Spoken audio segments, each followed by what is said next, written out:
SI simple interest. कैसे हैं आप सभी? ठीक ठाक है? चलिए, मेरी दुआ है आप लोग अच्छे होंगे और उम्मीद करते हैं कि आने वाले समय में भी अच्छे रहेंगे। सिंपल इंटरेस्ट यानी साधारण ब्याज, बेसिक मैं बताऊंगा आज आपको, जिससे ज़्यादा से ज़्यादा क्वेश्चन पूछे जाते हैं वही आज आपको हम बताएंगे। चलिए, तो एसआई सिंपल इंटरेस्ट यानी साधारण ब्याज। ब्याज, साधारण ब्याज कैसे हमें प्राप्त होता है?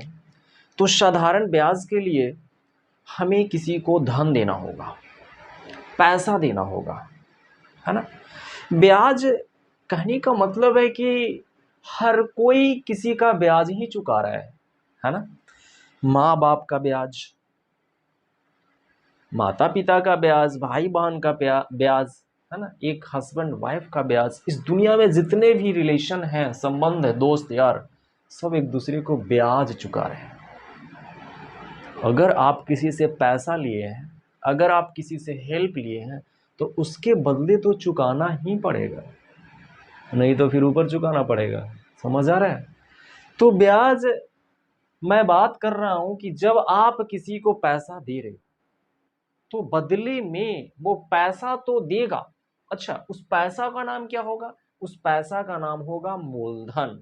क्या नाम होगा? मूलधन। चलिए, मूलधन होगा नाम, मूलधन। हम किसी से पैसा लिए या किसी को दिए, प्रारंभिक स्थिति में, प्रारंभ में लिया या दिया गया धन क्या कहलाता है? मूलधन। और जब हम मूलधन देते हैं तो किसी समय के लिए, 2 वर्ष के लिए, 4 वर्ष के लिए, कोई दर होता है 5%, 10%, 2%, 2.5%, है ना। तो कुछ निश्चित रेट से और कुछ निश्चित समय के लिए हम किसी को धन देते हैं। उसके बाद जो हमें मूलधन के अलावा राशि मिलता है उसे हम लोग बोलते हैं साधारण ब्याज। क्या बोलते हैं मेरे प्यारे? साधारण ब्याज।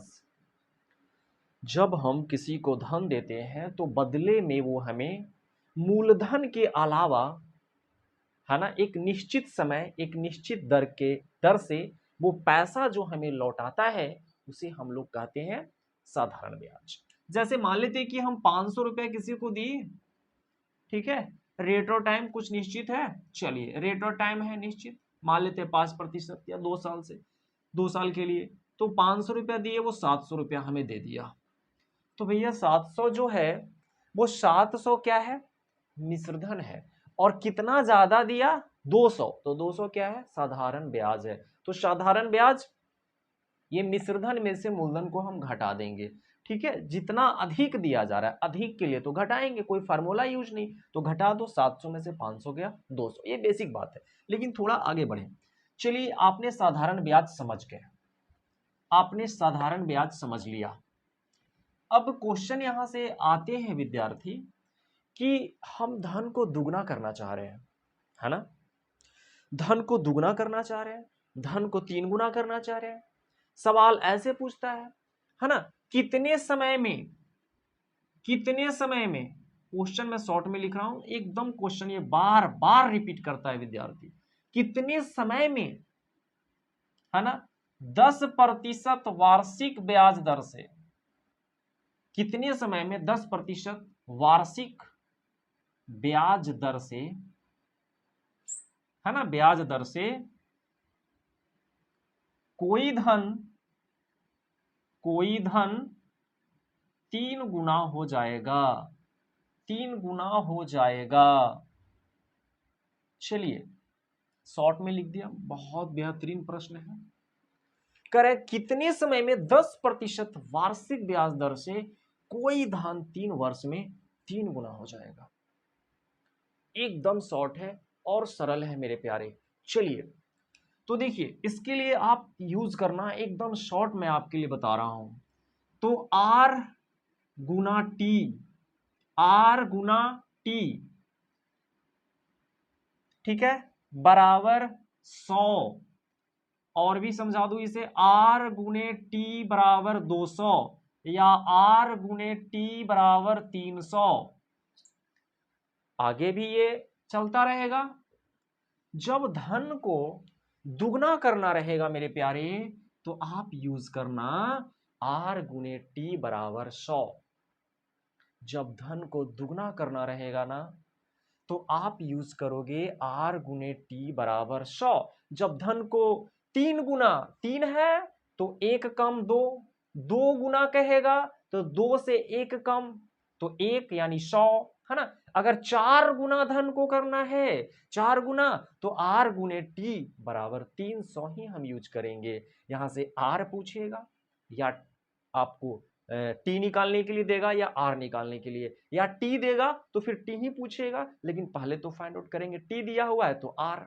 खैर वो प्रश्न की बात है, हम प्रश्न को देख रहे हैं। चलिए किस तरह का प्रश्न में क्या पूछेगा, तो यहां पर पूछा गया है कितने समय में 10% वार्षिक ब्याज दर से कोई धन 3 गुना हो जाएगा। तो कितना आसान है, कितना आसान है मेरे प्यारे, बहुत आसान है ना। चलिए तो आर गुने टी बराबर, आर गुने टी बराबर हम कितने यूज करेंगे 100। ठीक है, आर गुने टी बराबर 100। अरे वाह, ये 10% दे रखा है, क्या बात है भैया। 10% यानी आर हो गया 10, तो यहां से टी कितना हो जाएगा 10। अगर इधर लिख दिए इधर 100, तो 0 से 0 यानी टी बराबर कितना आ गया 10 वर्ष। 10 वर्ष आपका क्या हो गया आंसर हो गया। तो आपको ये चीज समझ में आया। आप इससे भी शॉर्ट क्या करना है, डायरेक्ट 100 लिखो और आर देगा या टी देगा, आर देगा या दूसरा तरीका से मैं बता रहा हूं, इतना तो मैं आपको डिटेल्स में समझाया, आप शॉर्ट ऐसे भी कर सकते हो। ये शॉर्ट है और ये महाशॉर्ट है। महाशॉर्ट का मतलब आप मुजवानी भी आंसर कर सकते हो, बहुत आसानी से कर सकते हो। ठीक है, तो जैसे कि दुगना कहा, दुगना कहा, यहां पर दुगना कह रहा था, 3 नहीं दुगना मान लीजिए, 3 गुना के लिए 200, दुगना के लिए मैं बनाया। ठीक है, तो जब दुगना कहा तो 100, 3 गुना कहेगा तो 200। ठीक है, तो मान लेते हैं कि यहां पर दुगना कहा है, तो दुगना के लिए कितना यूज करेंगे 100, दुगना के लिए कितना यूज करेंगे 100।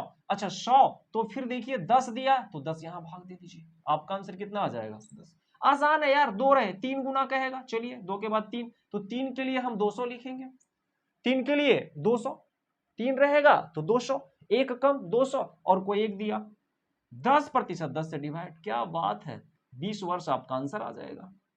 समझ रहे हैं ना, बहुत आसान है, कितना आसान है। अब हो सकता है इसी क्वेश्चन में आपको समझा दूं, अगर 10% दिया है मेरे प्यारे, यहां पर अगर मान लेते हैं यहां पर कहेगा कितने प्रतिशत वार्षिक ब्याज दर से, यहां पर समय दे दिया, मान लेते हैं 5 वर्ष। ठीक है, 5 वर्ष देगा तो क्या पूछेगा, सिंपल है, 5 वर्ष देगा तो रेट पूछेगा। तो फिर वही मामला, अगर दुगना का है तो दुगना के लिए 100, और यहां से अगर समय दे दिया तो आर निकलेगा, समय दे दिया तो आर निकलेगा, समय कितना 5, तो फिर यहां से आ जाएंगे हमारे 20% आंसर। समझ में आ रहा है। तो आई होप मेरी बात आपको समझ में आया होगा। जब धन को दुगना करना रहे, 3 गुना करना रहे, तो आप आराम से इस ट्रिक का यूज कीजिए, आपका आंसर आ जाएगा। चाहे समय पूछे चाहे रेट पूछे, आपका आंसर आसानी से आ जाएगा। ठीक है, तो आज इतना ही।